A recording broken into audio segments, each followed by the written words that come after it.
Ladies and gentlemen, please welcome Lieutenant Commander Kevin Bemmel. I have a very, very strict time limit for speaking tonight, and I promised my producer that I would be as successful meeting that time limit as the professor was in getting the castaways off Gilligan's Island. I remember early on in my career, I was asked by another chaplain if I was with the Marine Corps, if I wanted to go do grenade practice. Now that had two attractions. One was throwing grenades, and the second was, as a chaplain, I'm not allowed to throw grenades. So we went up and we did grenade practice. And it was one of the coolest things I ever did as a chaplain. And after being up there for about 3 or 4 hours, throwing grenades and watching other people throw grenades and being in an atmosphere where about every 10 seconds you heard, boom, boom. So then I went home. It was a Friday, and I had to get ready to lead a service that evening. And every time something dropped in my house, I hit the roof.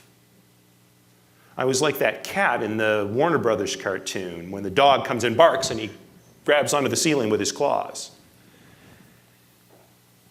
And I realized as a result of that I had to be very conscious of taking care of myself, because you never know in the military where trauma is going to come from. And I'm kind of an older guy. I know I don't look it. I figured, hey, no problem. I'm immune from these things. But none of us are. And the trauma sneaks up on you.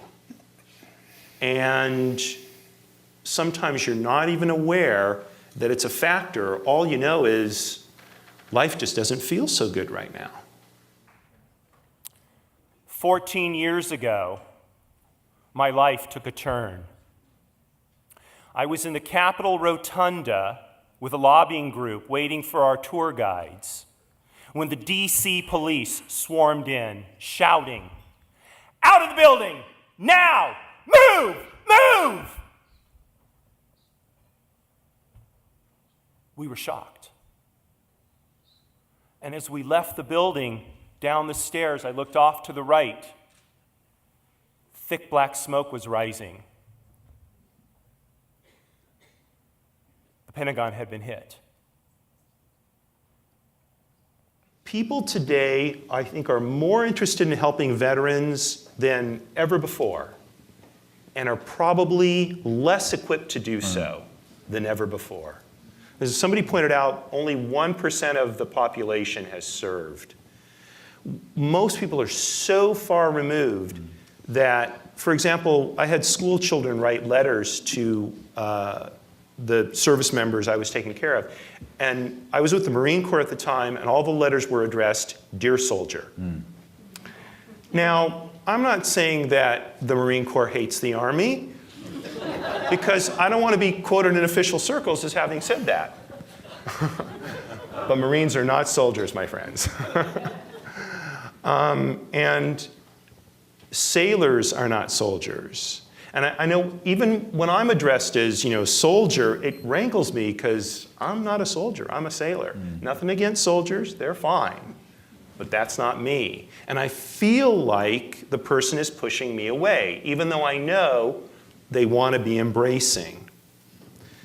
So I would challenge all of you who want to help veterans have a positive impact on their transition to try and do whatever you can to crawl into their world, to learn a dialogue by which you can connect with them in a genuine way. Fair winds and following seas, my friends. Thank you so much.